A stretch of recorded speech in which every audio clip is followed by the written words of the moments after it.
regresi tunggal ya. Kemudian pada itu disimpan aja nggak apa-apa. Ya.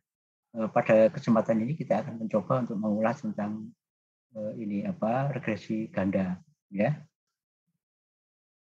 Anda bisa lihat di buku yang kemarin itu, buku 1 ya, bisa dicermati bersama. Coba saya tak buka juga itu.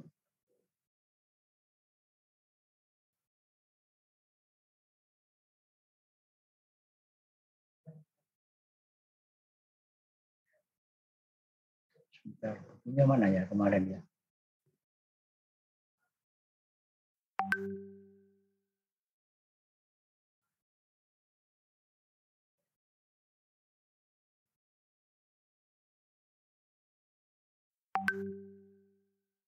Bukunya kemarin saya nggak ada. Oke, saya ngambil di anu aja. Tak ngambil di Google Drive.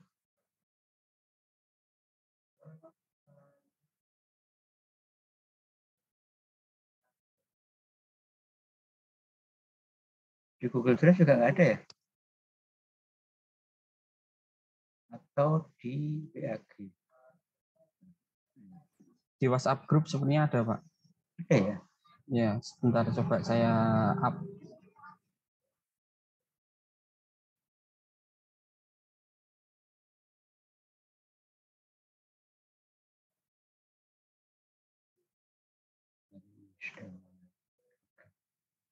Oke, ini sudah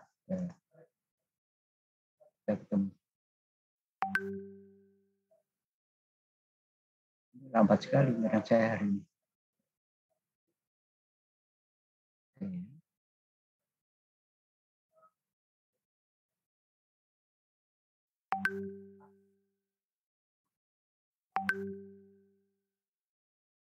Masalahnya pada saat yang bersamaan wifi saya pakai 3 orang.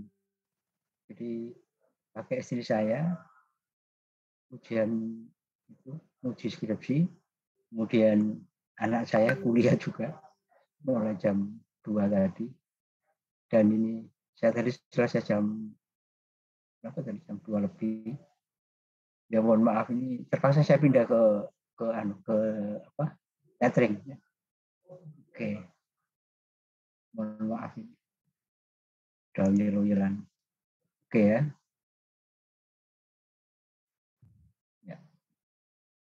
Ya kita lihat yang kemarin, yang bahasan kemarin itu yang terkait dengan multiple regresi, halaman berapa ini? Halaman berapa? Berapa? 171, Dok. Kemarin yang soalnya itu. 171 ya? Iya. 171 kurang D.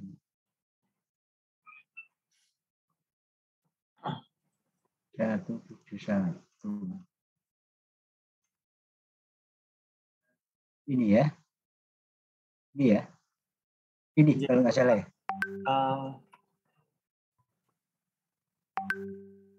Yang halaman 171, Pak. Ya, intinya begini. Intinya bahwa regresi ganda, regresi simple regresi ya kemarin itu. Halaman sebelum ini toh. Sebelum ini ya. Iya. Iya betul.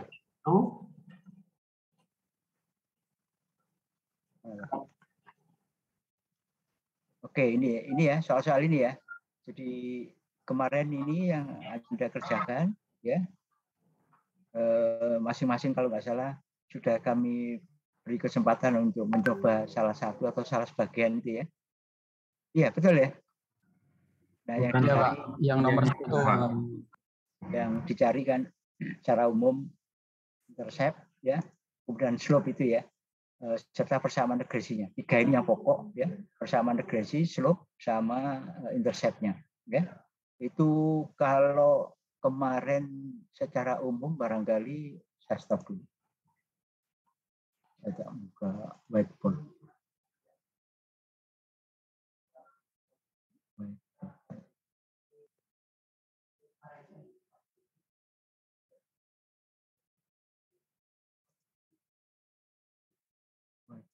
Oke. Jadi kalau 2 minggu yang lalu stressing kita cuma satu ini aja, ini dengan ini ya, cuma ini aja. Kemudian apa yang ini X variabel bebas, ini variabel terikat ya. Kalau nggak salah itu cuma itu ya.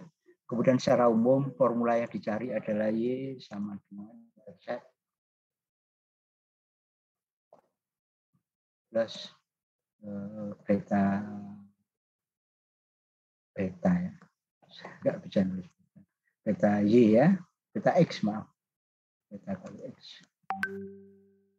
Ini secara umum, kemudian kalau X-nya ini banyak ya tinggal ini menambahkan sampai dan seterusnya itu. Nah, pada bahasan sore hari ini kita ingin mencoba untuk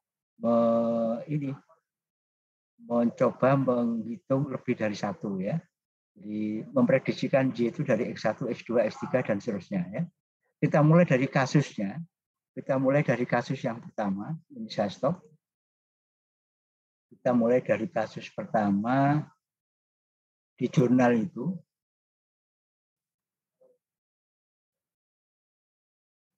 Di prediksi ini, coba perhatikan jurnal yang sudah saya share itu ya. Dia di sini ini masih baru ini jurnal ini. Dan nomornya aja belum ada 2022 kalau nggak salah itu. Coba ini masih belum terbit masih direview. Jadi prediksi temperatur ya untuk variasi tekanan menggunakan artificial neural network dan teknik regresi linear ganda ya. Jadi dia menggunakan dua ini. Jadi memprediksi temperatur menggunakan ANN dan teknik regresi ganda. Jadi sekali lagi si penulis ini ingin memperlihatkan bahwa pengukuran atau memprediksi temperatur itu, variasi level tekanan pada temperatur itu dapat dilakukan menggunakan ini ya, satu multiple regresi. Nah, kalau ANN saya kira bahasan kita tidak ke situ. Kenapa tidak ke situ? Karena ini bukan gula sistem cerdas ya. Tapi gini, ceritanya kan kalau Anda belajar ANN itu mulai dari single layer ya, multiple layer dan seterusnya itu, kemudian sampai neuronnya tunggal dan neuronnya banyak jamak ya, neuronnya jamak, itu kan bisa Anda deskripsikan ya.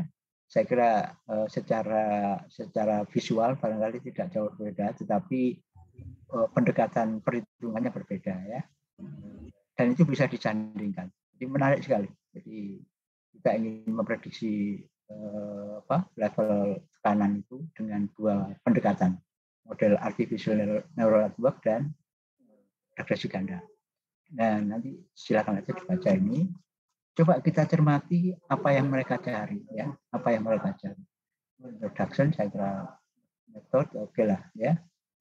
Yang mereka cari kalau multiple linear regression atau regresi linear ganda, yang dicari ya ini ya dan seterusnya. Artinya intercept kebetulan X1-nya pengukurannya itu terserah mau apa saja ya, X2 sampai X ke N ya. Jadi multiple linear regression persamaan umumnya seperti ini. Sama seperti yang kita bahas itu kemarin ya. Kalau kita kemarin kan cuma satu kan yang tunggal itu ya. Sampai di sini aja ya. Nah, ini sampai ke N. Makanya kalau ini kita gambarkan ya X-nya itu banyak itu ya. X-nya banyak. Kemudian bagaimana kalau ANN? Wah, ini mestinya kita tidak bicara ini, tapi ya nggak apa-apa. Intinya juga sama, ANN dia ingin memprediksi nilai temperatur itu dengan pendekatan ANN ya. Saya nggak tahu di sini pakai algoritma pembelajaran apa ini. Mungkin dicari aja ya. Saya yakin Anda sudah pernah belajar algoritma pembelajaran untuk artificial neural network. Bisa pakai yang paling simpel kan perceptron ya. Perceptron bisa backpropagation atau feedforward regression atau propagasi maju ya. Nanti propagasi mundur, maju dan seterusnya. Kemudian di sini disebutkan di dalam MLR ini multiple linear regression-nya itu dia dapatkan ini formulanya ya. Dia dari mana? Yang jelas dia dari data. Data-data yang terkumpul di X1 ya, di X2 ya, sama Y itu dia dapatkan intercept-nya sekian. Intinya kan kita kan hanya menunjukkan bahwa nilai pengukuran pada level pressure tadi itu ya, level pressure itu ada X1 dan X2 ya. Saya nggak tahu pressure X1 itu yang apa, yang X2 apa, yang jelas dia punya dua variabel ya, variabel bebasnya ya. Hasilnya seperti ini. Kemudian yang lainnya ada beberapa persamaan yang saya juga berbeda juga untuk dari tahun ke tahun gitu ya, di sini. Intinya dia punya dua persamaan, ya. dua variabel.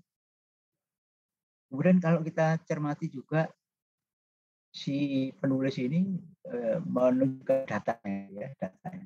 Nah, Anda di dalam menuliskan data di dalam jurnal itu, sekecil apapun data yang Anda punya, nggak apa-apa, tampilkannya di situ. Nah, kebetulan ini ditampilkan bukan dalam bentuk data tabel itu. Kalau data gambar kan lebih menarik. Makanya maksud saya menggunakan salah satu hal yang sederhana ketika Anda menggunakan Excel itu, maksud saya data yang pro GPA ya, kemudian score writing, math score, sama satunya apa lagi itu ya, itu kan Anda bisa distribusikan, Anda bisa gambarkan menjadi pola-pola data kayak gitu. Dan itu menarik ya, menarik arah datanya. Nah, kebetulan di sini observasinya di sini ya. Kemudian kalau pakai ALN kayak seperti apa MLR, maaf, multiple linear regression kayak apa yang ini ya. Kemudian pakai yang SLANN single layer ya. Single layer itu layar tunggal itu ya. Kalau multiple layer itu yang layar jamak. Layar jamak itu ya. Jadi masih ingat ya jaringan syarat tiruan? Oke, sebentar ya. Maaf saya agak menyimpang sedikit. SLANN sama MLANN ya. Sedikit saja. Jadi saya ingin membandingkan dua hal itu. Kalau itu tadi ya, gambar, kalau pakai MLR yang tadi kasus tadi itu ada dua variabel di mana persamaan umumnya dia tadi itu Y sama dengan konstanta gitu ya, atau intercept, bolehlah intercept. Kemudian koefisien ya, koefisien 1 kali X1 itu ya tadi ya. Kemudian plus koefisien 2 kali X2. Dan itu ya tadi ya formula umumnya yang pakai MLR tadi untuk berbagai tahun tadi. Kemudian kalau di sana ada satu, kalau boleh saya gambarkan pakai SLANN ya, single layer. Kalau single layer masih ingat ya? Ini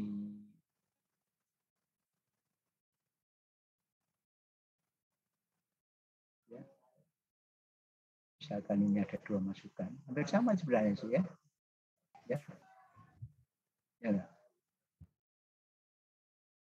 Single layer ya. SLNN, ini X1, ini X2, ini X2, ini di sini ada, masih ingat ya, ini ada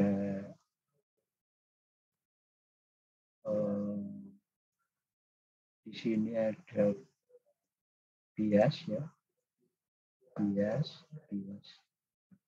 Kemudian di sini ada fungsi aktivasi. Masih ingat ya, fungsi aktivasi. Kemudian di sini ada perhitungan perhitungan segmanya itu di sini ya, segma itu mana? Ya, inilah. Ya. Kemudian ini outputnya. outputnya, dan tentu ini ada targetnya kan. Kalau ANN kan dilihat di sini ada errornya enggak ini kan itu ya. Masih ingat ya itu ya, kuliah yang kemarin ada errornya. Ada errornya kalau ini ada, berarti Anda harus merubah ini ya, kira-kira. Ya, ini bobot. Taruhlah ini W1. W1, ini W2 ya, bobot. Nah, di dalam ini SL kalau multi layer ANN, ya berarti ininya banyak. Multi layer ini nanti ada lagi ya, masih ada lagi dan seterusnya ya. Ini single layer, multi layer ada lagi. Ini satu neuron. Kalau 2 neuron ya tambah lagi, 3 neuron tambah lagi. Semakin banyak neuronnya semakin kompleks ya. Oke, saya tidak membicarakan SLNN ini tidak. Paling tidak sebagai gambaran. Ini juga begitu. Kalau 2 ya berarti ini 2 juga kan. Ini 2 juga ya. X1, ini X1, ini X2 ya. X2.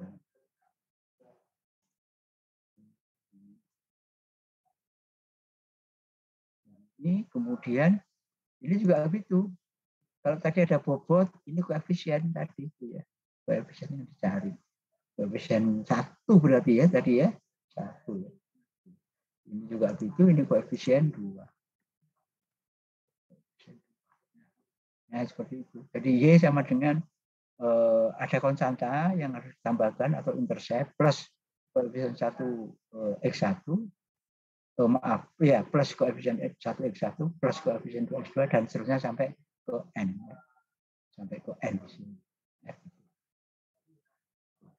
Nah, ini ya si peneliti tadi kan membandingkan 3 malah ya, 3 SL tapi juga ML ANN. Tapi yang tidak digambarkan baik SL ANN maupun ML ANN ya. Mereka ingin itu. Nah, wilayah kita di sini nih kan. Wilayah kita statis kan di sini. Kalau besok Anda bukan besok, Pak, Anda sudah mempelajari sistem cerdas, jaringan salah tiruan itu ya ini yang dipakai. Niku yang kotak, niku namanya yang kotak kanan niku. Target, ini target biasanya. Ini target. Outputnya berarti nggih? Outputnya nggak di situ. Outputnya di sini nih. Outputnya di sini. Target harusnya kan antara output dengan targetnya kan tidak boleh ada beda. Kalau ada beda, W1, W2 ini akan terus diperbaiki nilainya ya. Sampai dia betul-betul tidak ada perubahan bobot ya dan bias. Inisialisasi biasanya bobot bias itu 0. Maaf, ini saya bukan kuliah ya, sistem cerdas, mohon maaf, ini bukan kuliah. Ini saya kuliah ini. Ini wilayah sistem cerdas, maaf. Kebetulan aja dulu tesis saya yang S2 itu saya pakai ini, saya membuat prosesor jaringan salah tiruan. Implementasinya waktu itu kan belum ada microcontroller ya. Saya pakai FPGA, Programmable Gate Array dari Xilinx. Mungkin bisa Anda searching aja.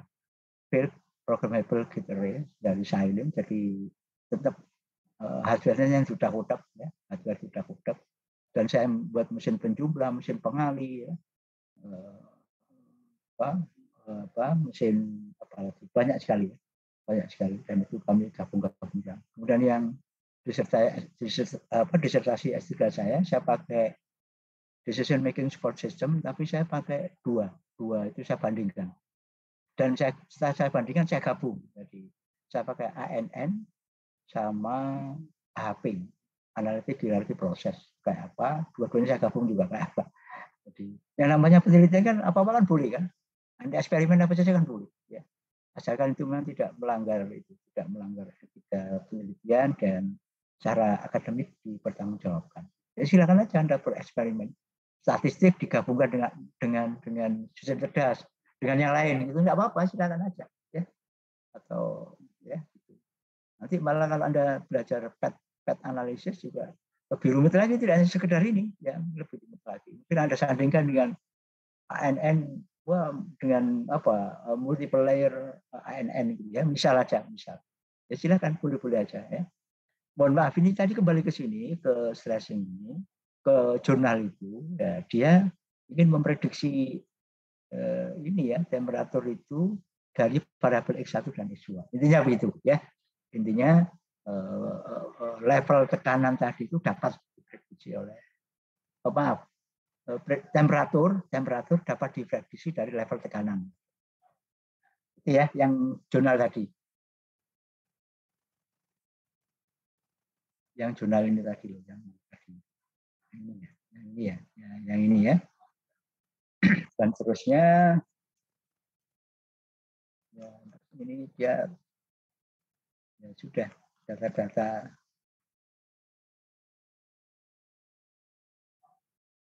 ya. Oke, ya itu. Nah, ini kenapa ini saya tunjukkan. Saya cuma saya tidak mameri, tapi paling tidak yang seperti itu bisa dijurnalkan itu loh, maksud saya ya. Ya, itu aja. Saya cuma menyemangati Anda bahwa sebenarnya apa yang saudara kaji itu baik di mata kuliah yang lain itu kalau Anda lihat jurnal-jurnal yang ada itu ya saya yakin Anda punya keyakinan bahwa saya bisa, nah gitu loh ya.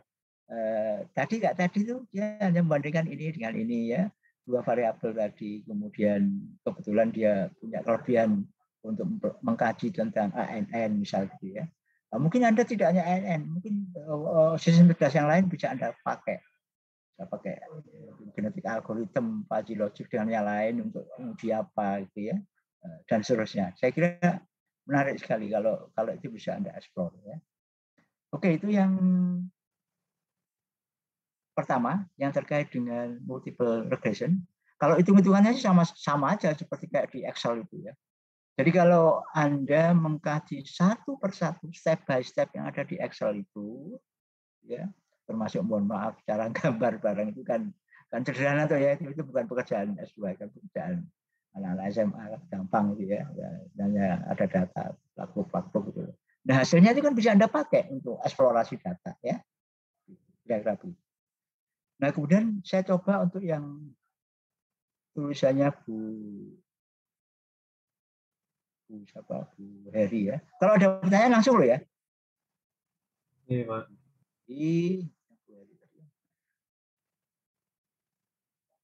Nah, ini ya. Dari Bu Heri ini, Prof Heri, dari PEP Bu Heri ya. PEP ya ahlinya statistik ya. Mestinya beliau itu ya. Korelasi antara dua variabel saya kira. Ya, saya formula ini juga biasa. Kalau mau ngitung aja akan itu. Dan Anda juga sudah menghitung pola-pola korelasi juga ya. Kalau korelasinya 0 kayak gini. Kemarin kita korelasi 1 0 minus 1 ya. Kemarin kan sudah semua tuh ya. Pola-pola itu yang ada di dalam buku Excel itu ya. Sudah pola-pola itu. Pengertiannya hampir sama. Nah, kita langsung ke sini. Oh, ini korelasi. Saya kira gampang ini. Gampang. Tinggal masuk-masuk. Nah, ini regresi. Regresi sederhana. Ini ya. Intercept, koefisien 1, X ya. Ini ada errornya.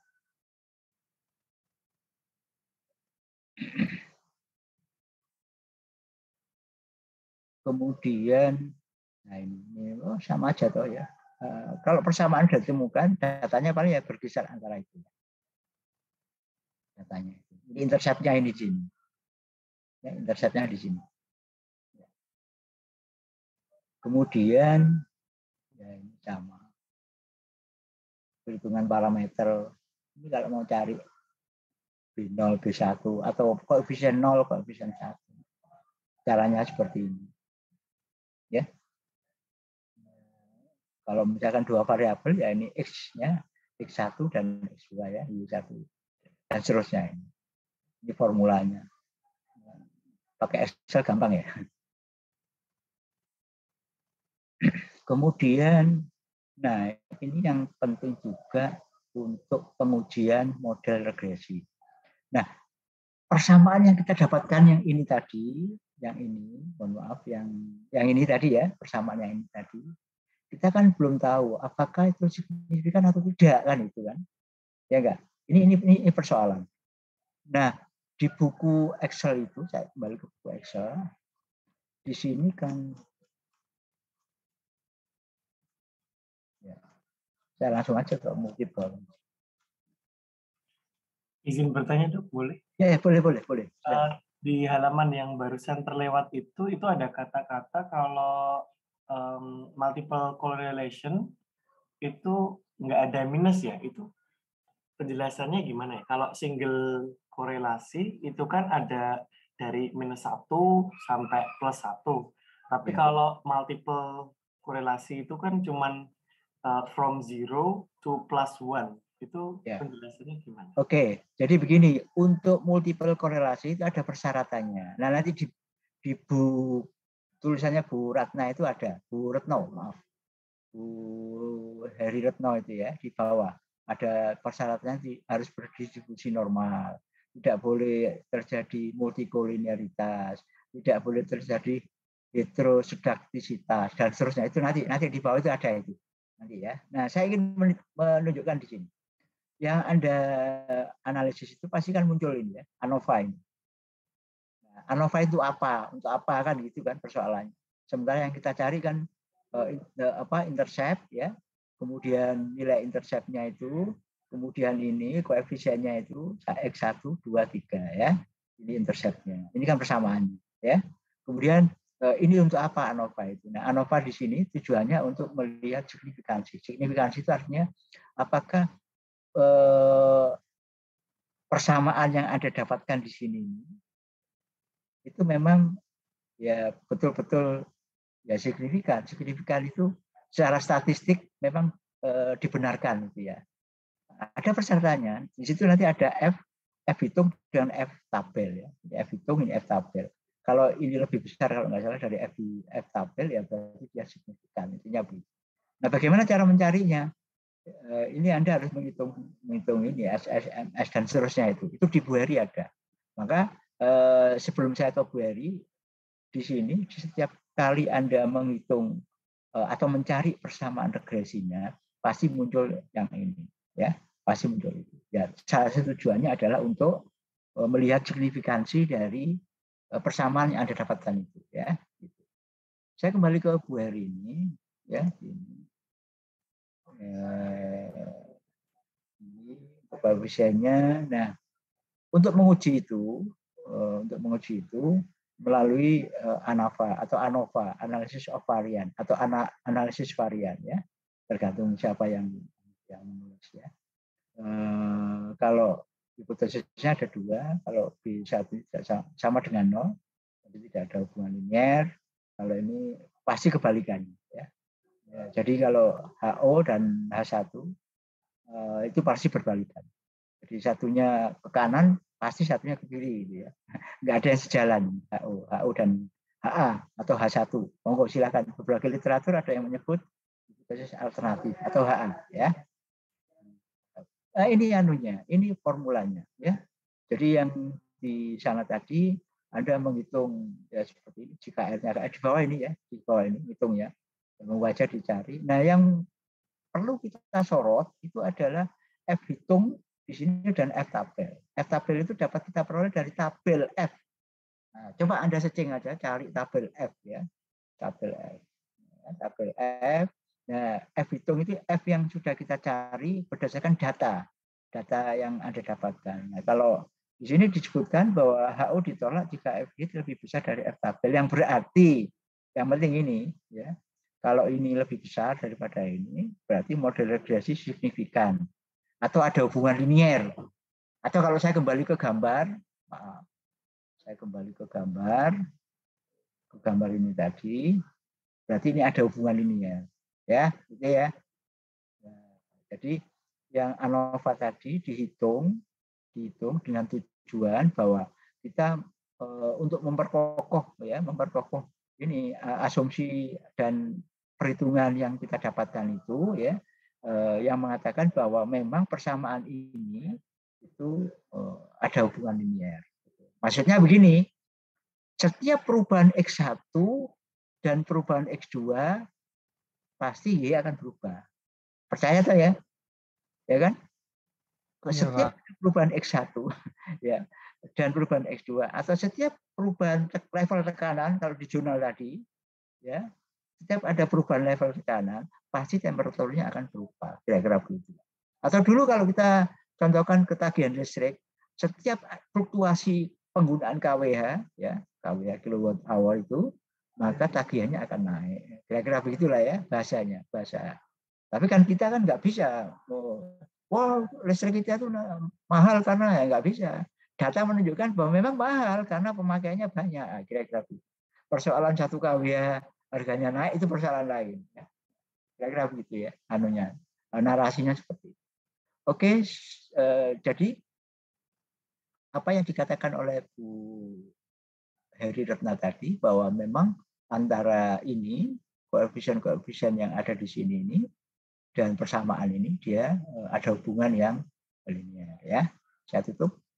Saya kembali lagi ke buku tadi. Kalau ada pertanyaan langsung loh ya, nggak usah nunggu berhenti. Halo. Oke, Pak. Oke. Kemudian ya ini caranya mencari. Ya itu. Nah, ditolak juga ya. Itu. Nah, ini contoh. Kalau Anda punya, ya sebaiknya punya SPSS, punya SPSS, data yang di Excel tadi dipindah ke SPSS, nanti hasilnya seperti apa ya. Itu ini caranya. Saya kira gampang lah ya, dulu di S1 juga pernah. Jadi begini, singkat cerita bahwa regresi itu yang kita pelajari tidak hanya untuk uji-uji yang terkait dengan bidang sosial, humaniora, pendidikan. Tidak hanya itu, ya. Bidang engineering pun bisa, ya. Bidang sains yang lain juga bisa. Intinya adalah bahwa kalau kita ingin memprediksikan sesuatu, ya, dari komponen-komponen yang ada, ya silakan buat persamaan regresinya itu. Intinya kan gitu. Ya ini saya kira sudah dicontohkan ya sama Bu Heri. Ini persamaan umumnya sama semuanya di mana-mana gitu. Seperti ini modelnya. Ya, modelnya seperti itu ya. Intercept, koefisien untuk X ini ya, dan seterusnya ini koefisien untuk X ini ya, dan seterusnya. Nah, asumsi yang perlu diperhatikan dalam analisis aku ikut mata pelajaran berarti mata pelajaran apa bocor Mbak Khadijah? Subtema. Mbak Khadijah bocor anunya. Mbak Khadijah. Oke, maaf Pak. Ya, ini akibat tidak buka kamera ya gitu ya. Ya pokoknya waton nitip link ya sudah selesai. Tapi ya semoga aja nggak apa-apa. Jadi asumsi yang harus dipenuhi dalam multiple regression adalah, nah ini 4 ini harus terpenuhi. Tidak ada multikoliniaritas atau korelasi antar variabel independen. Ya, jadi gini, antara X1, X2, X3 dan Xn itu tidak boleh berkorelasi. Kalau berkorelasi itu menurut beberapa ahli mengatakan bahwa kalau nilainya 0,5 ke atas, berarti dia itu berkorelasi, maka sebaiknya jangan dipisah. Jadi gini, saya tutup ya.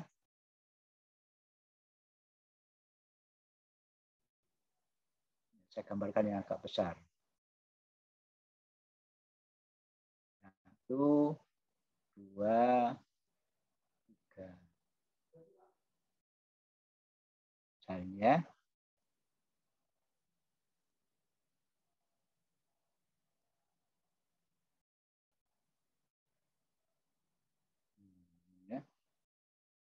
X1, nggak apa-apa ya saya gambar ulang ya. Ini X2, ini X3 ya.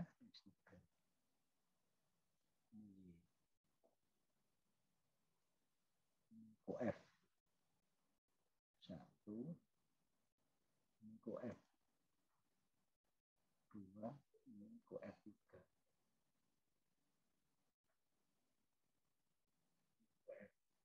Oke. Nah sekarang tadi yang pertama tadi yang pertama Bu Wertem mengatakan bahwa antar variabel ini tidak boleh berkorelasi. Jadi variabel ini dengan ini, ya, ini dengan ini dengan ini. Kalau gambar korelasi kan gini ya, berbalik ya.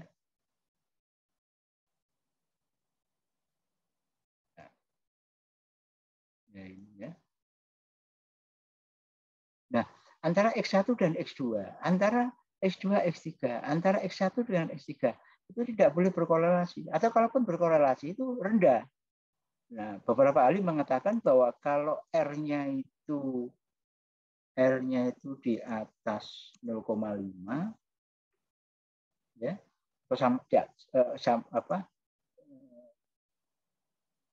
lebih besar atau sama dengan 0,5, maka dianggap itu berkorelasi. Maka sebaiknya kalau misalkan X1, X2 itu R-nya dicari 0,51 misal ya, maka sebaiknya ini jangan variabel yang berbeda. Ya jadikan satu antara X1, X2. Kalau misalkan ini item pertanyaannya 3, ini 4 ya, berarti satu variabel itemnya 7, kira-kira gitu ya. Itu persyaratan. Jadi kita nggak bisa seenaknya misah itu. Maka memang fakta menunjukkan biasanya di lapangan tuh ya. Bersyukur pokoknya yang penting variabel beda, oke, selesai. Tuh ya. Oke. Oke ya, itu yang pertama. Kemudian heterosedaktisitas ya, varian error konstan. Jadi varian error yang dulu kita bicarakan itu di atas itu ya, persamaan 2 kalau nggak salah itu konstan, tidak boleh berubah-ubah. Kalau errornya berubah-ubah ya nggak boleh diteruskan. Ya. Kemudian uji normalitas. Ya, berdistribusi normal itu yang begini. Saya stop.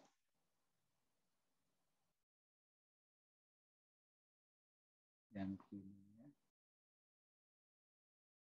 Saya yakin Anda masih ingat ya.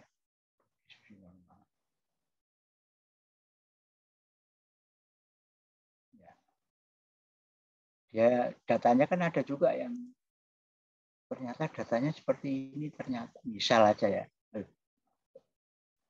Misal. Ternyata begini, misal gitu ya. Nah, ya. Atau bisa saja nanti seperti ini. Data Anda, pola data Anda misalkan kalau dianalisis malah seperti ini, misal aja. Tak boleh, yang Anda harus seperti ini. Ya, walaupun tidak linear kayak gini. Yang mungkin ini agak tinggi dikit, tapi kecenderungannya ke merah ini, ya.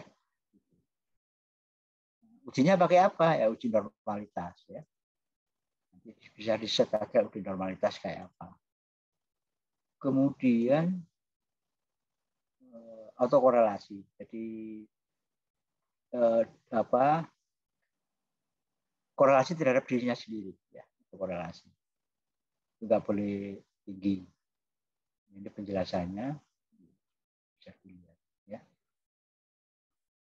Ya ini kalau Anda pakai SPSS ya coba aja. Mulai sekarang coba aja install SPSS ya. Saya kira Anda punya, gampang. Kemudian ada ini lagi yang ketiga. Silakan kalau ada pertanyaan loh ya. Nanti saya kembali lagi ke buku itu, ke bukunya Excel itu ya. Excel. Hanya tambahan penjelasan. Sama aja. Yang dibahas linear, regresi linear ya ini. Ya, pola-polanya kan, ya, pola-polanya. Coba lihat ini intercept ya, caranya menggambarkan itu. Terus ya ini persamaan umumnya ya, 2 plus 0,5 X. Terus yang dibahas itu formula ya itu aja ya. Membuat garis regresi ya. Datanya kan macam-macam di sini. Kalau Anda pakai SPSS langsung itu garisnya diketahui. Nah ini juga contoh ya.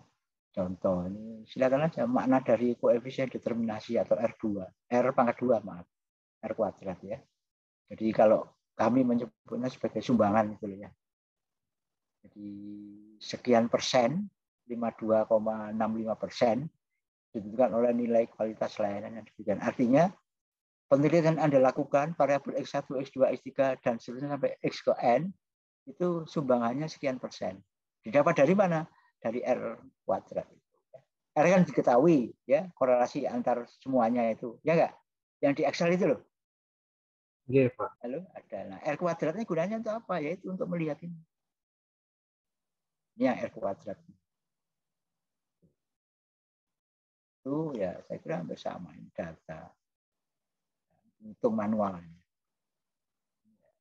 Ya, seperti itu. Oke ya, nanti bisa dibaca. Banyak kok Anda searching ada penjelasan tentang regresi. Ya. Saya kembali ke buku Excel. Buku Excel ini coba kita lihat contohnya. Yang ini ya, yang apa ini? Sudah ada yang ngerjakan ini belum? Sampun. Ada ya? Lalu kan Ada ada. ya? Ada ya yang ini ya. Ya. Ini Y kalau nggak salah ini ya, ProGPA ini ya, grade point average ini, P, skor membaca, menulis dan skor matematika. Persamaannya ProGPA sama dengan intercept plus kalau misalkan ini X1 ya, koefisien reading score kali reading score kan gitu ya. Koefisien writing score kali writing score, koefisien math score kali math score kan gitu rumus umumnya, ya enggak? Iya. Umumnya kan gitu. Iya, Pak. Ini di sini ketemu multiple R 0, sekian. Nah, R square itu yang tadi saya katakan sumbangannya itu loh ya. Jadi ketiga variabel ini berkontribusi terhadap gross GPA sebesar 64%. Observasinya 11, nah ini dia signifikan ya. Persamaan yang kita peroleh itu signifikan karena F ini lebih besar daripada F tabel. Nilai-nilai persamaannya ya, yang kuning itu yang penting. Yang lainnya silakan aja dicari pakai manual kalau mau. Nah, ini persamaan ini B ya. Ini hebat loh, ini pakai Excel ini betul. Hebat pakai Excel. Berarti kalau pakai Excel itu Anda tahu secara step by step ya. Kalau pakai SPSS ya udah langsung data dimasukkan selesai. Jadi kalau pakai Excel kayak step by step-nya tahu gitu.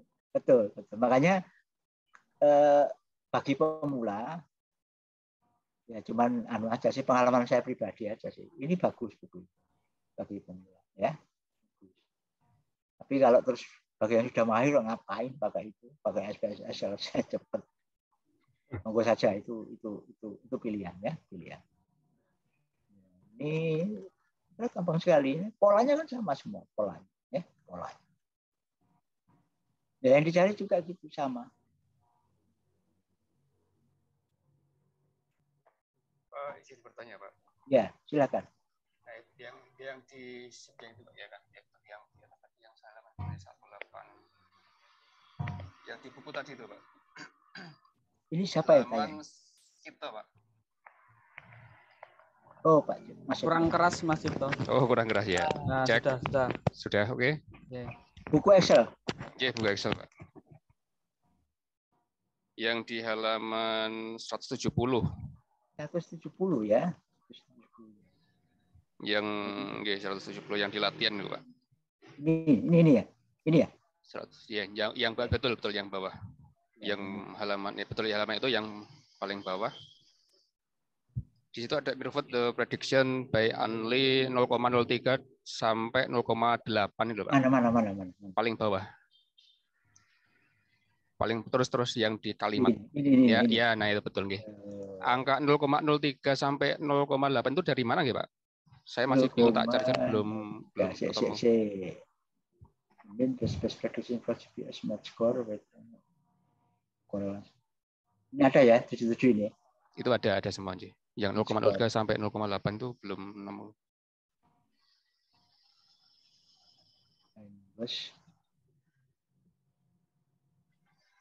izin menjawab boleh Pak? Boleh, silakan. Ya, gimana? Izin menjawab B itu nilai 0,03 tu itu berarti menjadi 0,8 itu dari selisih antara nilai yang terbaik itu kan, yang terbaik itu berapa, Mas? Pak? Berapa? Nah, yang terbaik itu kan match score nih Pak. Yang match score. Nah, itu selisih antara match score dengan nilai multiple R-nya Pak. Bisa ke atasnya Pak, geser ke atas Pak. Nah, lagi Pak. Nah, itu kan multiple R-nya 0,8. Jadi selisih antara multiple R dengan nilai tertinggi match score itu Pak 0,77. Makanya jadi 0,03 Pak. Gimana Mas Cipto? Ya. Jawaban dari. Terima kasih Bapak. Ya. Terima kasih Mas. Apa mau? Mas Fardian. Ya ini intinya gini kok. Jawaban ini bisa kita telusur itu aja kok intinya ya. Tapi menurut saya ini menarik. Jadi pemahaman komprehensif tentang analisis regresi yang multiple itu, yang ganda itu bisa kita pahami dari sini. Ya, dari sini. Ini menarik. Saya ingin menarik ini buku ini. Ya. Nah, sehingga nanti kalau kita ada masalah apa saja yang terkait dengan prediksi, ya kita bawa aja konsepnya ke sini. Ya. Anda coba lihat jurnal-jurnal yang memuat tentang penggunaan analisis regresi itu. Ya paling kan berkutat dari mencari persamaan, koefisien, intercept, error paling ya, gitu ya. Nah, dari situ kan terus dia narasikan. Ya gitu ya, Mas Cipta ya. Halo. Iya, siap. Lagi. Ini sampai sini apa tahu ini? Ini agak banyak ini ya. Jadi skor. Oh ini apa tadi? Master Program Psikologi. Jadi gini. Grade point average tahun pertama dari mahasiswa program master psikologi ini kalau nggak salah gitu ya. Ya. Iya. Ditentukan oleh nilai ini GRE verbal, GRE kuantitatif, GRE writing, GRE psikologi ya. 4 berarti. Nah, ya ketemunya nanti kira-kira kayak tadi itu polanya. Y-nya sama dengan atau first year GPA sama dengan intercept plus koefisien GRE verbal plus koefisien GRE kuantitatif plus koefisien GRE writing plus koefisien GRE psikologi kan itu ya. Ya enggak? Paling itu yang dicari. Kemudian R-nya ketemu, R kuadrat ketemu, dari sumbangannya sekian persen tadi ketemu, termasuk tadi yang jadi pertanyaan Mas Cipto dan dijawab oleh Mas apa tadi? Itu ya, Mas Ferdian tadi ya. Ya, itu ketemu semua nampaknya. Ya. Ini kan ditanyakan ini. Ya. Nah, jawabannya paling gitu-gitu aja itu ya. Bisa tahu itu ya? Halo. Sakit. Iya, Pak. Tahu? Gampang kok. Ya. Tanya lagi, gampang, Pak. Tanya lagi, Pak. Iya, ya gimana? Kalau membacanya itu dari, mohon maaf yang pertanyaan tadi, Pak, yang pertanyaan yang bawah. Yang bawah. Ini. Ya, yang itu tadi. Iya. Oh, yang ini tadi. Yang 0,3 tadi. Bukan. Yang di soal latihan saja, Pak. Ada pertanyaan. Yang bawah ini. Ini. Betul. Ya. Terus yang ini answer ini. Bawahnya lagi. Oh, bawahnya lagi. Yang? Ya, stop, nggih. Oke. Sedap. Nah, di situ. Di situ ada kalau di hasil perhitungan itu kan sesuai seperti yang dicontoh nggih. Jadi satu-satunya itu turun dari atas ke bawah ke kanan. Nah, kalau yang membacanya itu apakah misalkan GRE writing dengan first years dan misalkan first years dengan GRE writing itu apa sama hasilnya? Dengan pembacaan seperti itu. Ya. Begini Mas, jadi relasi atau korelasi antar variabel itu kan disuguhkan seperti ini. Seperti tadi ada ya contohnya ya. Sebentar. Nah ini ya. Ini kebetulan untuk yang 3 tadi. Ya, betul. Ini. Ya, sehingga kalau 4 ya ini 4 ya seperti ini. Nah dari sini dibolak-balik enggak apa-apa. Ya, bolak-balik enggak apa-apa. Misalkan writing score dengan math score itu sekian, atau dibalik math score dengan writing score ya sekian ini kira-kira begitu ya. Jadi kalau mau diisi ya sama, reading score dengan Frost GPA ya, reading score dengan GPA ya ini ditaruh di atas.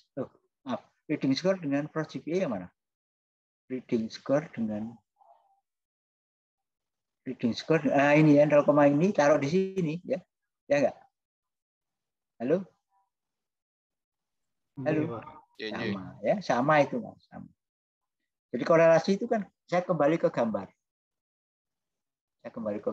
Konsep korelasi itu kan konsep hubungan timbal balik. Mana tadi ya? Nah ini ya. Konsep korelasi, konsep hubungan timbal balik. Tapi kalau regresi, ini kurang sih. Tapi kalau regresi itu bukan hubungan timbal balik, tapi memprediksi variabel terikat dari perubahan variabel bebas, atau perubahan ini akan ikut berubah, kira-kira begitulah ya. Coba lihat aja panahnya. Makanya sejak awal kemarin kuliah pertama itu sebagai review itu ya, tolong hati-hati di dalam menggambar antara korelasi dengan regresi. Ya kalau tadi ya seperti ini ANN ini juga gitu, gambarnya nggak perlu salah ya, nggak perlu salah, kira-kira begitu. Itu ya Mas siapa tadi? Halo Mas siapa tadi? Iya Pak. Siapa mau lah lihat? Mas Cipto. Ya Mas Cipto ya. Bertanya Pak. Ya silakan. Ya. Ini saya masih sangat awam dengan statistik ya Pak.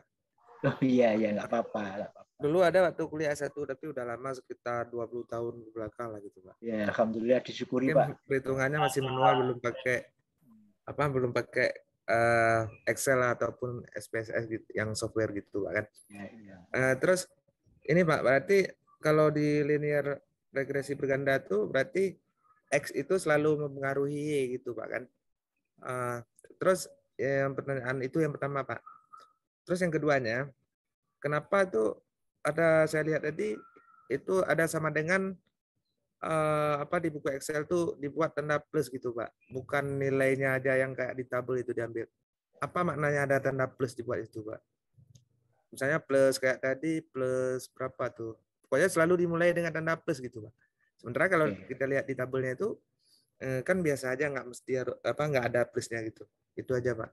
Oke, terima kasih Mas Risman ya. Ya, alhamdulillah disyukuri aja kuliah 20 tahun yang lalu ya enggak. Berarti kita sudah tahun berapa berarti ya S1 lulusnya? Tahun 2002 ya. 98 Pak, S1. 98 ya. Ya enggak apa-apa, disyukuri aja. Ya, dulu memang tahun-tahun segitu ya mungkin sudah ada ya perhitungan pakai aplikasi. Tapi mungkin bukan SPS kalau nggak salah dulu. SPS, saya ngerti waktu itu SPS mungkin. Atau software yang lain, ya software yang lain. Atau mungkin bisa dimanualkan, kan dulu ada komputer kan gampang. Pakai dulu sebelum Excel itu apa toh? Apa Lotus ya? Lotus itu apa itu? Saya lupa itu. Ya pokoknya itulah ya. Ya Pak Resman ya. Nah, kemudian kembali ke tadi buku pertanyaan tadi itu kenapa ini tahu Mas? Iya. Ini ya. Iya, pertanyaannya ini. Betul ya Pak, sepertinya yang itu Pak tadi Pak. Ya, yang itu. Di tabelnya kan nggak ada dibuat plus. Ya betul. Kan? Itu hanya penegasan aja kok sebenarnya. Penegasan aja bahwa ini memang positif. Ya. Kalau kita cermati bersama konsep relasi positif antara X dan Y ya dengan relasi negatif antara X dan Y kan berbeda. Ini hanya penegasan aja sih sebenarnya. Ya. Di banyak literatur kadang-kadang, bukan kadang-kadang, malah lebih banyak tidak ditulis ini. Banyak tidak ditulis ya. Yang ini lebih banyak tidak ditulis. Ini tuh maksudnya? Iya, ya Pak. Nggak apa-apa, itu tulis monggo enggak juga apa. Tapi ya. intinya bahwa ini adalah relasi antara reading slot dan project BA itu nilainya sekian. Kalau dia negatif pasti terus negatif. Ya, kalau misalnya. Dan makna masih ingat toh makna korelasi negatif dan positif seperti di buku ini awal-awal itu di awal-awal apa ya nah ini apa ya? Masih ingat ya gambarnya itu loh ya? Masih ingat Pak Ruswan? Masih ya? Bagaimana Pak? Gambarnya masih ingat ya korelasi positif negatif? Ya, masih ingat kan? Ini loh. Yang halaman-halaman awal coba dilihat, dicermati kembali. Ya, setelah ini kalau nggak salah. Mohon maaf yang lain ya, ini saya karena ada pertanyaan pengulangan dari Pak Risman. Konsep positif dan negatif. Coba saya dibantu halaman berapa tadi?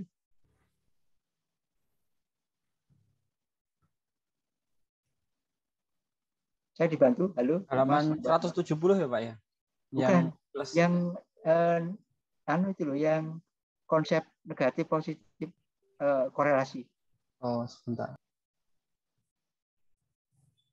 Yang gambarnya naik turun gitu loh. Nah ini nih. Ini ya.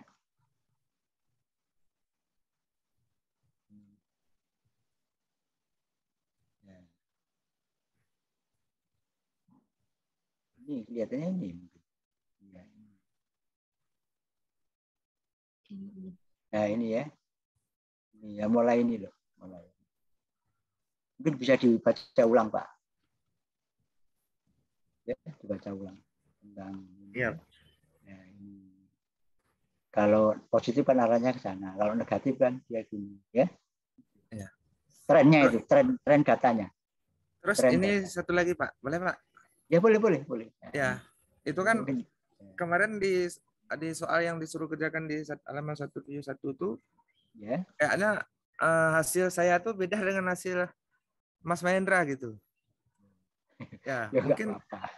Ya, maksudnya gini Pak, penegasan rumus itu Pak, itu Y sama dengan konstanta ataupun intercept plus koefisien 1 X1 gitu kan.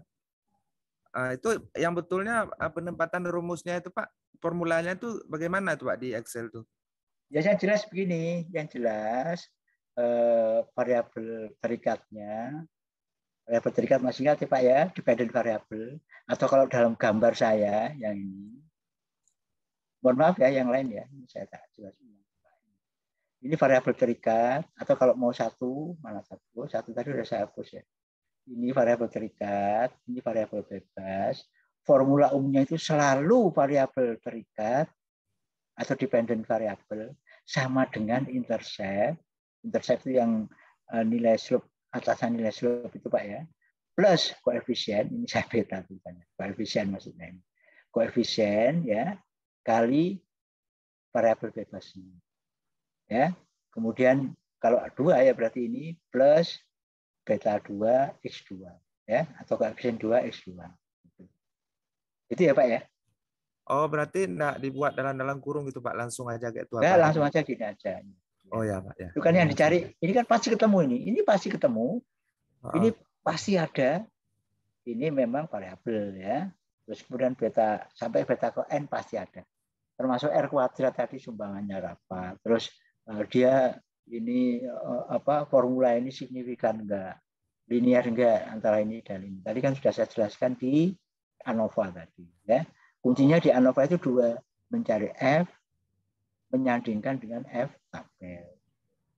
Itu ya Pak ya. Mohon maaf ini sebenarnya review S1 dulu ini. Regresi ya, sampai 3 variabel itu. Nah, kalau kalau S2 itu mulainya di pet analisis itu sebenarnya ya. Tapi yang kita belum mulai pet analisis. Jadi kemarin itu mohon maaf kemarin itu mestinya saya Anda saya minta tampil satu persatu. Yang grup satunya itu, yang grup RPL satu persatu tampil itu. Ya seadanya enggak apa-apa. Ya. Akhirnya kan lama-lama mohon maaf. Jawabannya hampir sama, tapi kan lama-lama hafal itu ya. Lama-lama hafal. Jadi, oh ini Pak, ini ya sudah. Kalau sudah hafal kan berarti ada internalisasi. Bukan berarti Bapak saya minta untuk menghafal ini, enggak. Tapi paling tidak kalau banyak orang ngomong yang sama kan, oh itu toh. Memang kesannya membosankan ya. Tapi itu salah satu cara saya agar internalisasi konsep regresi itu bisa masuk. Mohon maaf loh ya ini sekali lagi ini apa ya? Ini materi yang dulu pernah kita pelajari bersama di S1 ya. Tapi nggak apa-apa toh ya, yang lain. Halo. Apa? Biar nama-nama Pak. Refleksi kembali. Itu diulang-ulang terus. Udah. Ya, harapannya begini, Bapak dan Ibu saudara sekalian semua ini dapat memanfaatkan regresi itu untuk keperluan prediksi apa saja, ya apa saja. Jangan hanya tergantung pada bidang pendidikan. Pendidikan biasanya kan gini, pengaruh ini itu terhadap prestasi belajar. Itu sudah kuno itu ya, sudah kuno ya. Buat yang lain, kan tadi itu yang dulu saya contohkan. Prediksi tagihan listrik tahun 2022 dulu kan itu ya. Itu seperti apa? Kita lihat kita muncul 3 atau 4 tahun ke depan. 2018 kayak apa, 19 kayak apa, 20 kayak apa, 21 kayak apa. Data itu kita dapatkan, kita olah, kita analisis. Oh ternyata trennya besok ke sini. Nah, sama, jadi kayak prediksi pengukuran temperatur di suatu titik pengukuran X itu, X X1 dan X2 kayak apa? Akibat perubahan level apa tadi? Level tekanan ya tadi ya. Bukan bisa bidang engineering itu. Datanya kan tarik semua.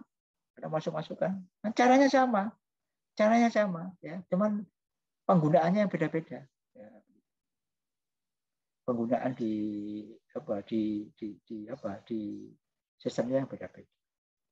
Begitu ada masukan atau mungkin halo ya gimana?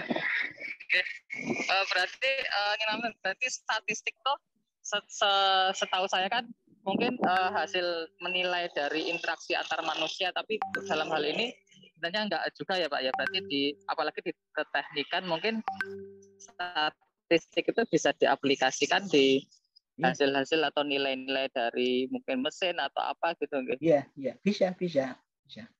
Nah itu tadi contohnya di jurnal itu, ya. Tadi kan ada contoh di jurnal tuh, ya enggak? Itu jurnal malah 2022 itu sudah mau terbit.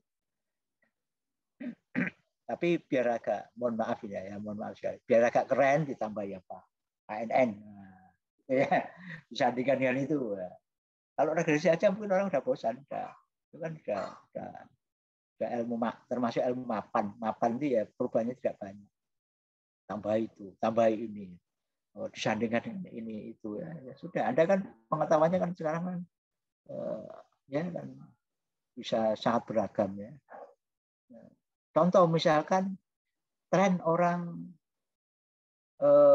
beli saham, misalkan bagi Anda yang trading saham, saya yakin di antara ini ada banyak yang trading saham. Tahun semester depan kayak apa? Anda lihat trading saham semester kemarin. Ya, data-data itu dikumpulkan, Anda ketemu. Berarti semester depan trennya seperti ini. Ya. Gitu, jadi tidak hanya untuk pendidikan aja, untuk apa saja. Sama seperti besok kalau kita belajar path analysis itu, tidak hanya untuk pendidikan. Untuk model penerimaan teknologi seperti yang sering saya katakan itu, atau teknologi acceptance model dari produk-produk yang Anda buat, dilempar ke pasar, tanggapannya masyarakat kayak apa, itu bisa nanti arahnya sampai ke sana. Anda buat modelnya, nah, dari modelnya itu dianalisis. Dari dianalisis itu nanti, oh kayak gini modelnya depan itu, ya. Itulah salah satu fungsi dari uji hubungan, ya. Jadi di awal kuliah pertama saya bilang kita nanti ada 2 stressingnya. Pertama uji hubungan, yang kedua uji beda ya, uji beda. Uji beda itu terkait dengan biasanya dipakai di eksperimen. Karena bidang keahlian teknik elektronik dan informatika itu nampaknya untuk yang eksperimen itu jarang ya. Jarang. Kecuali kalau eksperimen di kelas, eksperimen jarang kan.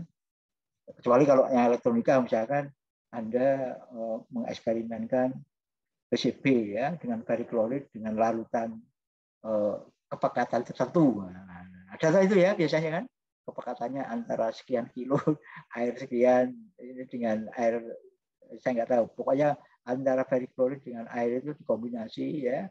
Kemudian nanti hasilnya kira-kira kayak apa ya? Ya, itu bisa dieksperimen. Nah, itu salah satu contoh, salah satu. Salah yang lain saya kira masih banyak. Boleh bidang-bidang yang lain, ya. Nah, sekali lagi untuk bidang kita, ya, bidang kita itu kalau feeling saya aja sih banyak uji-uji hubungan, ya. Apalagi kalau Anda risetnya besok sebagian besar kalau biasanya loh ya, trennya kan di R&D ya, di research and development, jadi menghasilkan sesuatu untuk diuji kelayakan dan seterusnya kemudian dilempar ke dalam tanda petik ke pasar itu bisa ke sekolah, ke mana saja ya, diminta tanggapannya. Itu berarti kan Anda harus menganalisis itu, ya. Nah, kira-kira nah, nanti analisis hubungan itulah biasanya yang berperan. Apakah hanya itu? Jawabannya enggak, masih banyak sekali, ya. Masih banyak sekali yang bisa dilakukan. Oke, itu. Ada lagi pertanyaan mungkin? Saya Pak izin bertanya Pak. Boleh. Mas Wahyu ya, silakan. Terkait soal yang halaman 172 itu Pak, itu kan yang nomor 1, poin 15, itu apakah bisa memprediksi nilai Y hanya dengan satu prediktor saja Pak? Terus yang diantarakan keempat prediktor itu, mungkin prediktor mana yang paling baik Pak?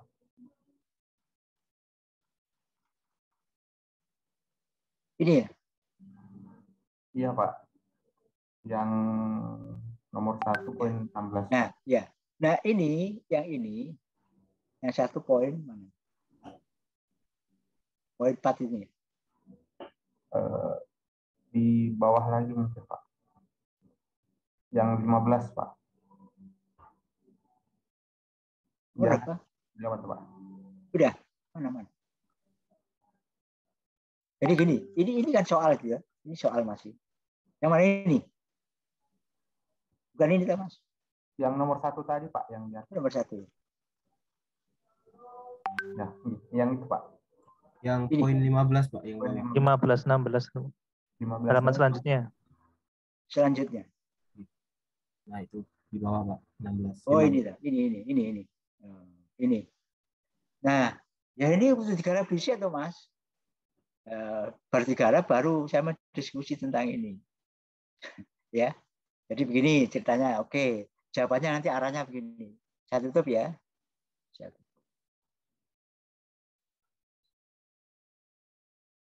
Nah, di dalam ini dalam apa? Ini regresi ini kita akan mencari koefisiennya, ya enggak? 1 intercept, 2 koefisien, ya. 2 itu yang paling pokok serta error masing-masing itu. Error itu biasanya ya kalau dianalisis pasti muncul. Nah sekarang begini, logikanya begini. Saya ingin tanya, ini kita logika aja ya. Misalkan ini koefisiennya misal bulat. Ini 5, ini 10, ini 15, misal aja ya. Kalau datanya sama, efeknya di Y itu apa?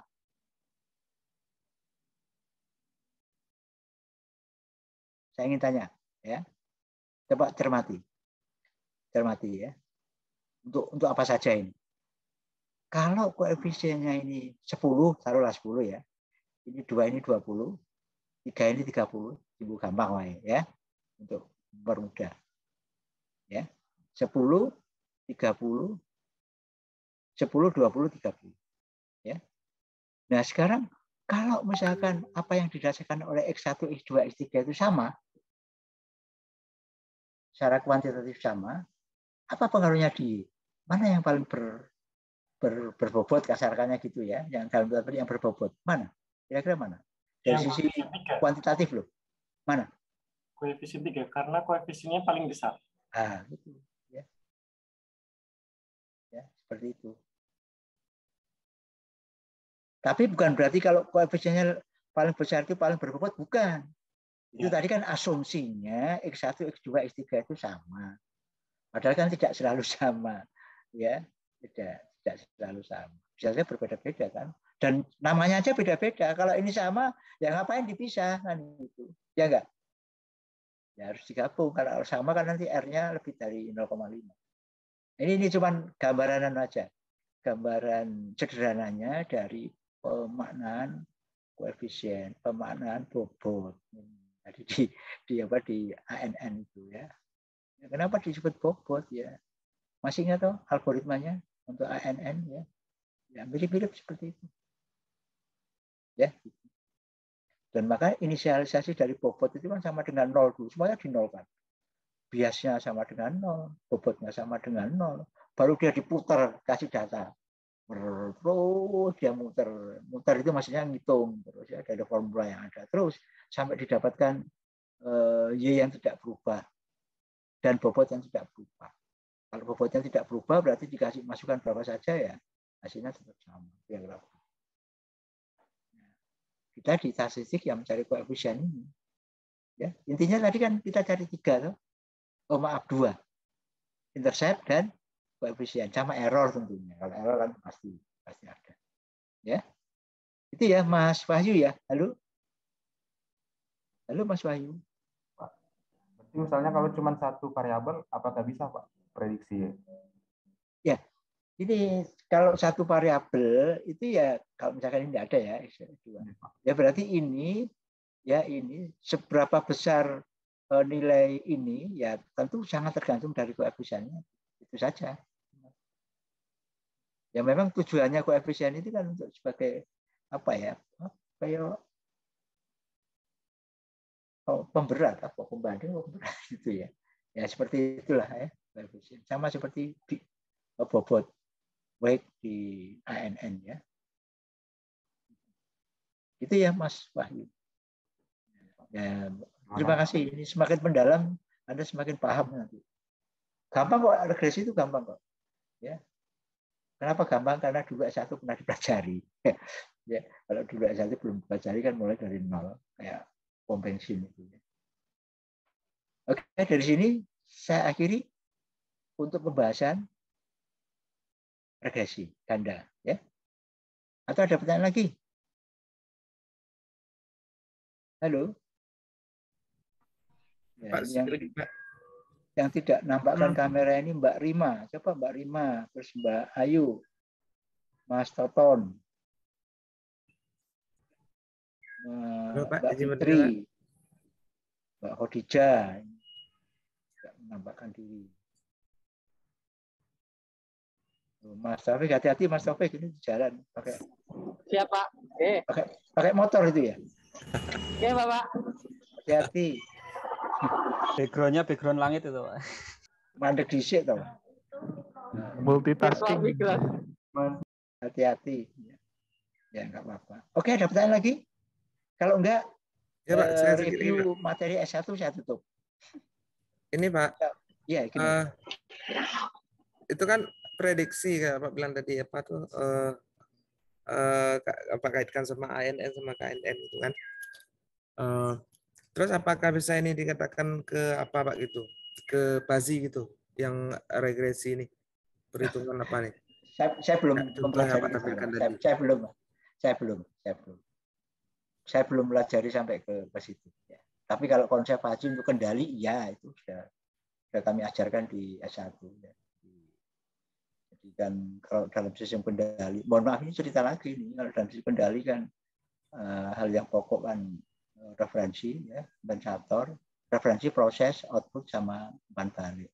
Dalam proses itu ada kompensator, ada plan-nya itu ya. Kompensator dapat misalnya dapat berisi rangkaian proporsional, integral, derivatif atau gabungan dari ketiganya, atau juga proporsional, integral, derivatif dengan ANN, atau ANN dengan Fuzzy, atau Fuzzy saja, atau gabungan di antara keempat-empatnya juga bisa.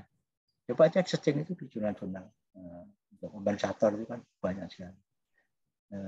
Itu baru ANN dan Fuzzy. Mungkin juga bisa dengan genetic algorithm ya. algoritma genetik.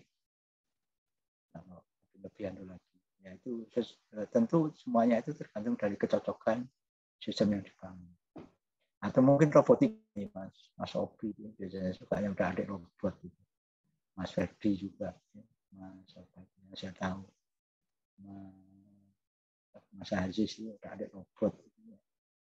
Bisa nggak robotnya difajikan? Bisa-bisa saja. Bisa nggak Mas? Bisa-bisa saja. Ya, silakan aja itu. Itu kan bagian dari sistem cerdas. Ya. Termasuk statistik bisa nggak Pak di ANN kan atau ya bisa-bisa saja dicari aja kesamaannya kayak apa, kesesuaiannya kayak apa. Malah justru tantangan misalkan saya mengukur ini kalau saya memprediksi ini misalkan ya dari satu kasus diselesaikan pakai statistik kayak gini. Cobalah saya pakai algoritma yang lain. Ya tidak apa-apa, malah menarik itu. Namanya ilmu itu kan berkembang. Tapi tentu konsep-konsep tentang sistem cerdas atau kecerdasan buatan ini harus ya, AI. Kan sekarang kan dunianya kan dunia AI, dunia sistem cerdas, dunia IoT itu kan ya. Ya itu dunia jenengan semua itu. Ya, itu dunia jenengan semua depan itu. Ya. Sekarang kan harganya murah-murah itu yang IoT itu untuk eksperimen ya, bukan untuk yang komersial. Ya, belajar paling sekian nggak sampai 100 ribuan udah dapat, udah bisa main-main. Ya. Oke, maaf saya cerita ngalor itu. Ada lagi mungkin? Untuk memastikan lagi boleh? Boleh. Nah, jadi kalau untuk penentuan base predictor itu berarti yang koefisiennya paling tinggi atau correlation-nya yang paling tinggi? Oke, jadi gini, konsep korelasi itu kan konsep hubungan. Timbal balik. Ya, hubungan timbal. Jadi kalau semakin dekat dengan satu, sekali lagi semakin dekat dengan satu itu semakin mesra. Ya, gitu ya. Satu itu satu positif loh ya. Kalau dia semakin dekat dengan minus satu, ya dia semakin saling berjauh-jauhan gitu ya. Kira-kira begitu gambaran kalau kita hubungan personal antar manusia ya. Sementara kalau koefisien, sekali lagi kalau koefisien itu sangat menentukan ini variabel terikatnya itu akibat dari perubahan variabel bebas. Kalau tadi kasusnya tadi saya contohkan tadi kasusnya bahwa kalau X1, X2, X3 atau variabel bebasnya tadi senada, senapas itu ya, padahal nggak boleh. Maka koefisien yang terbesar yang kontribusinya paling besar. Tapi kenyataannya kan tidak begitu. Kalau X1, X2-nya atau X1 dengan X2 atau X1 dengan X3 atau X2 dengan X3-nya bermesra-mesraan ya, dalam arti korelasinya tinggi, ya nggak boleh dipisah malah. Itu harus dijadikan satu. Ini cuma gambaran anunya ya, gambaran logikanya ya. Makanya syarat multikolinearitas di dalam regresi itu harus ditegakkan. Terutama ini untuk penelitian sosial, terutama penelitian sosial, humaniora, pendidikan itu sangat ketat. Kalau bidang-bidang engineering nggak begitu biasanya, nggak begitu banyak dipermasalahkan. Ya. Untuk yang ilmu sosial itu, humaniora, pendidikan itu ketat sekali. Yang persyaratan tadi yang saya sebutkan, seperti yang dituliskan oleh Bu Heri tadi ya. Makanya antar variabel bebas itu tidak boleh bermesra-mesraan itu. Alias tidak boleh berkorelasi lebih dekat atau besar. Besar itu indikatornya adalah lebih dari 0,5. Harus jauh di bawah itu. Kalau ingin disebut sebagai benar-benar independent variabel, ya, variabel bebas. Paham ya ini ya? Konsepnya ini yang penting. S2 itu kan penalaran konsepnya yang pokok ya. Kalau aplikasinya aja bisa untuk apa saja. Gimana Mas? Kalau yang latihan soal itu yang nomor 15 itu kan disuruh nyari base predictor. Saya boleh izin share screen mungkin? Oh boleh, saya kasih dulu, tak kasih. Ya silakan. Sekitar.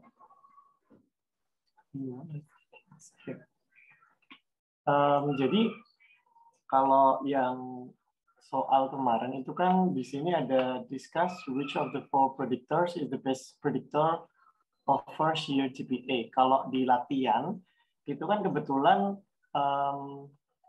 itu yang tadi sempat ditanyakan Mas Cipto itu kan math score-nya 0,77 di mana di sini yang ini kan kalau ini korelasi ya Dok ya ini ya kalau ini yang paling besar itu di antara tiga ini yang paling besar.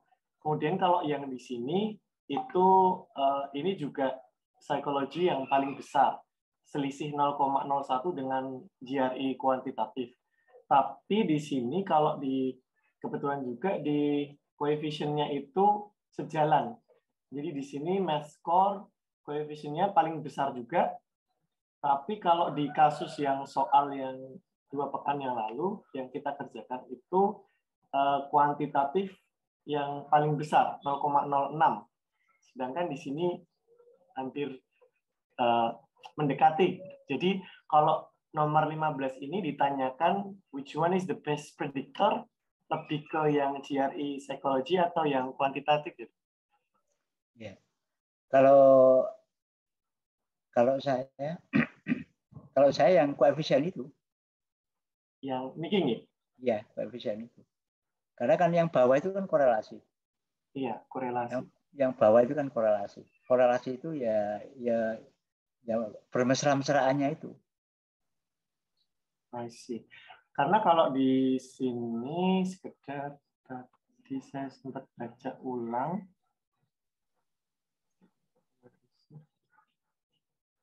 Jadi kalau korelasi itu kan semakin besar mendekati 1, artinya dia semakin berpengaruh kan itu. Dia semakin bukan berpengaruh.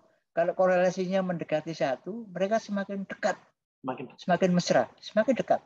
Datanya mungkin kalau ekstrim 1 kan sama persis. Iya. Coba lihat di konsep korelasi yang di atas itu ya. Korelasi sama dengan 1 itu data antara variabel X dan Y sama persis. Iya, itu sama. korelasinya pasti 1, sama persis. Iya. Ya enggak? Iya. Dia sangat mesra. Bahasa saya sangat mesra. Sama persis maksudnya angkanya atau angkanya. Kalau Coba misalkan lihat. maksudnya itu Pak, misalkan kalau 1 2, kalau 3 4, kalau 4 5 gitu beda angka tapi istilahnya selisihnya sama gitu, serasi juga tuh Pak? Iya, tapi tidak 1 persis. Kalau yang 1 persis itu misalkan data pertama 5 untuk X, Y-nya 5. Data kedua 3, ya, X-nya juga 3. Y-nya 3. Ya, sama persis seperti itu. Itu pasti 1. Ya, coba dicontoh di atas itu. Kalau tetap ada perbedaan, mungkin tidak 1 itu. Dicoba aja dipakai apa? SPSS saja biar lebih cepat, nggak usah seperti ini pakai Excel. Jadi kalau konsepnya sudah ketemu, langsung aja pasang SPSS, datanya misalkan ada 10 data, variannya sama, ya variannya sama itu misalkan ke 10 data itu 567 itu semua, baik yang X maupun Y, ya misal seperti itu. Nah itu Anda bisa korelasikan dua-duanya walaupun masing-masing bagian data yang ke X tadi itu berbeda ya. Silakan aja nanti coba aja nggak apa-apa, mau tinggal nyoba. Tapi yang jelas konsep bahwa korelasi itu semakin mendekati angka 1 semakin sama persis model datanya itu ya. Lanjut yang pertanyaan saya tadi Dok. Kalau ya, boleh. Kalau kemarin saya mikirnya itu saya kira yang best predictor itu yang psikologi karena ini kan yang paling tinggi berdasarkan di paragraf ini dia math score itu dijadikan sebagai best predictor dari first GPA with correlation ini. Jadi saya kira tembaknya ke angka korelasi gitu. Dimana kalau di sini kan posisi dilanjutkan yang tadi Mas Cipta juga, dimana kalau misalkan bareng-bareng itu nilainya 80 karena multiple R-nya itu 0,8, sedangkan kalau 1 doang, variabelnya 1 doang itu 0,77 gitu.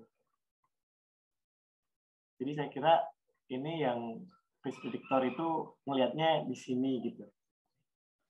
Tapi kalau Makanya saya izin memastikan gitu, maksudnya yang lebih tepat sebagai base predictor itu dilihatnya dari koefisien sini atau di korelasi sini. Jadi kembali lagi ke persoalan persamaan. Jadi gini, kalau persamaan itu kan kita ingin melihat nilai variabel bebas itu dari variabel variabel terikat itu dari variabel bebas, perubahan variabel bebas, ya enggak? Jadi nilai Y itu akan ada ya dengan nilai tertentu kalau variasi X1, X2 dan seterusnya sampai X ke N itu bervariasi, ya. Dan bervariasinya itu nanti akan mempengaruhi juga nilai Y-nya. Tentu ini sangat tergantung juga dengan koefisien. Nah, koefisien itu semacam kalau di ANN itu bobotnya gitu loh. Iya. Paham ya, bobotnya. Tetapi kalau yang R itu relasi itu ya kedekatan. Ya, monggo nanti pemaknanya monggo. Pemaknanya seperti itu. Jadi kalau korelasi kedekatan antara variabel X dengan Y atau di situ GRE Psychology dengan Visual GPA ya. Kebetulan Visual GPA itu kan variabel terikat ya. Ya enggak? Iya. Variabel terikat. Kemudian yang GRE Psychology itu variabel bebas. Jadi konsepnya itu. Ya, monggo nanti ditelaah. Mungkin tidak hanya buku ini saja. Mungkin buku-buku yang lain mungkin perlu kita kaji lebih dalam. Ya. Jadi sekali lagi terima kasih. Yang penting konsepnya adalah yang pertama untuk multiple regression itu yang dicari adalah persamaan garis regresi satu, yang terdiri dari intercept dan koefisien, ya, intercept dan koefisien. Kemudian yang kedua adalah kita ingin melihat kemesraan antar variabel itu yang kita lihat dari nilai korelasinya, ya. Nah, gak apa-apa, silakan itu poin 15 diskusi ya nanti mau baca nanti di grup diskus kalau sudah dikerjakan ya. Kemarin sempat didiskus juga sih waktu. Oh iya ya. Okay. Ini kan juga nomor 16 kalian 15 itu kan berhubungan. Jadi di sini juga explain in words how much better the flow 4 prediktor itu dibandingkan kalau bersama-sama. Makanya kemarin saya itu di sini GRE Psychology karena ininya memang yang saya kira ini yang paling besar itu. Dan kan jawaban yang nomor 16 itu karena kan kalau multiple R-nya 0,93 dengan 4 prediktor, sedangkan dengan satu prediktor yaitu psikologi itu 0,89 berarti dia 0.04 points better than just one single predictor gitu kan. Oke, makasih Mas Mahendra. Jadi makanya ini poin 15-16 ini ya, itu kalau Anda penelitian betulan, itu kalau mau di bahasa Jawanya, mau dibunyi-bunyikan itu panjang itu. Betul. Itu menjadi analisis tersendiri ya. Poin 15 dan 16. Kalau yang poin di atasnya kan datar-datar biasanya analisisnya ya. Bahasanya datar ya. Nah, justru 15-16 ini agak mendalam, ini bahan diskusi. Faktor penguat di dalam hasil penelitian. Dari sini ini Anda bahasa Jawanya omong-omongannya itu di sini ini 15-16. Kan begitu kan biasanya kalau hasil penelitian kan kalau hanya tabel seperti itu kan gampang ya. Ya, gitu ya. Oke, terima kasih Mas Mahendra. Bisa ditutup, ini ada yang tanya lagi ini. Siapa itu? Mas Taufik itu, Pak. Oh, Mas Taufik. Iya, gimana Mas Taufik? Enggak, itu tadi saya nyoba korelasi yang misalkan kalau 7 9, kalau 9 11 3 5. Makanya semua selisihnya 2 itu korelasinya hasilnya 1, Pak. Ini 2 ya, 7 9 9 11. Begini, pola. Kita lihat pola ya, Mas. Polanya ini. Ini kan naik, turun ya, naik lagi. Ini kan juga gitu sama kan polanya itu. Ya enggak? Polanya kita lihat. Nah, yang kiri enggak. X, yang kanan Y, Pak. Betul. Polanya itu. Ya. Polanya kan sama tuh ini polanya, pola. Ya, coba malah justru yang menarik itu angkanya sama, tetapi tidak berurutan. Misalkan 5 di sini, 9 dengan 5. Terus kira ya. Terus 5 karo 8. Tapi angkanya sama persis kayak gini. Nah, itu dicoba, silakan. Ya. Kalau ini kan polanya sama ini. Kalau misalkan saya tidak 9, saya 7 tambah 5 piro? 12 ya. 12. Terus naik 2 lagi 14. Turun lagi ya, misal seperti itu ya. Ya sama. Ini polanya sama. Ya. Nah, yang menarik ini Mas, coba dicoba Mas apa? Mas Taufik. Sekalian. Coba gini, angkanya sama persis. Boleh pilih ini, boleh ini. Tetapi tidak seperti ini. Diacak. Ya. Kalau ini 7 ya, kalau 7 mungkin tidak dengan 7 tapi 7 dengan 5. 9 dengan 4. Ya. Oh, jangan itu turun ya. 9 dengan 9. Ya, seperti itu. Silakan dicoba. Ya saya kira itu bisa dikembangkan sendiri ya. Yang penting terima kasih diskusinya. Menarik sekali ya. Iya, gimana? Saya sedikit agak miss Pak terkait dengan yang korelasi. Berarti untuk yang variabel yang bagus itu sebaiknya korelasinya mendekati angka 1 atau malah justru yang di bawah 0,5 Mas Pak?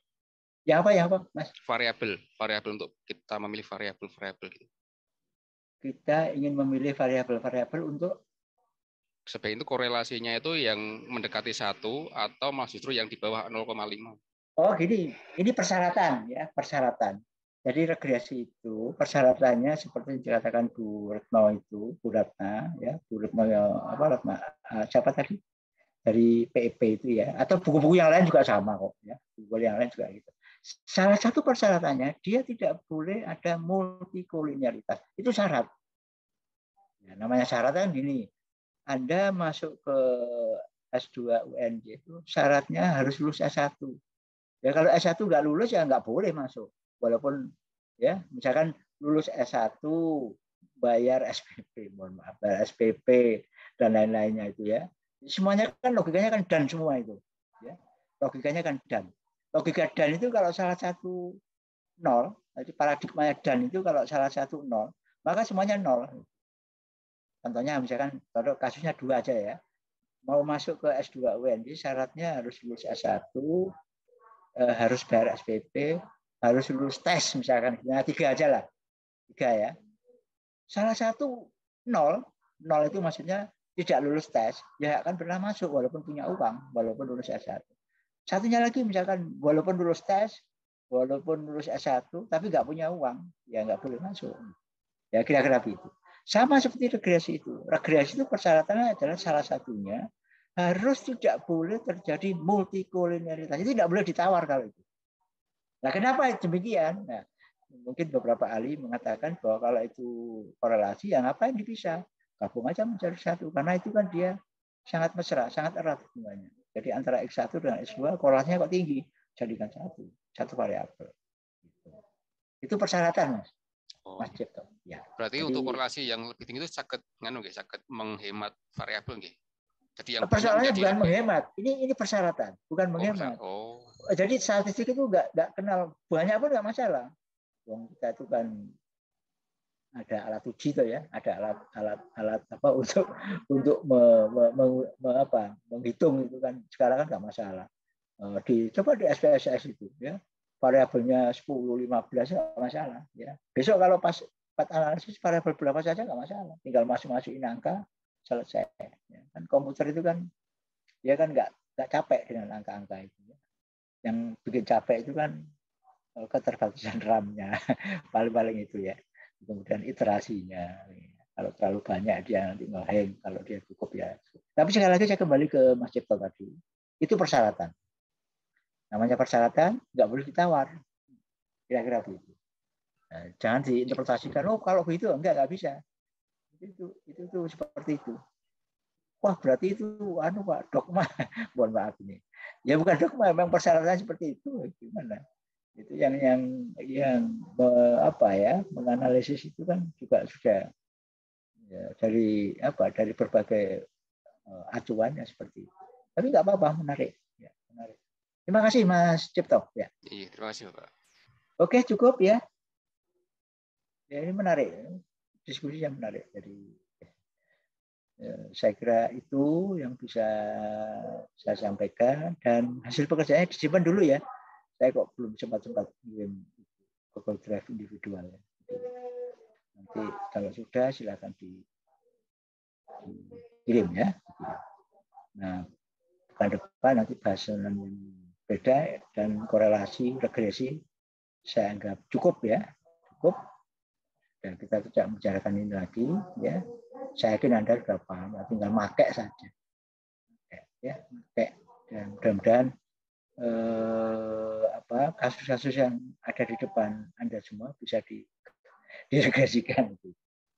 Saya kira itu cukup ya. Ya, bisa menampakkan diri, nanti kita foto ya sebagai Mbak Ayu, Mas Toton kalau bisa besok jangan pakai kaos oblong ya. Siapa saja yang pakai kaos oblong ya, jangan pakai kaos oblong. Yo, biarlah caranya. Iya, Pak. Kalau cara kayak saya nggak apa-apa, Shanghai ya, Shanghai apa istilahnya? Ya. Oke, saya kira itu. Saya foto ya sebentar.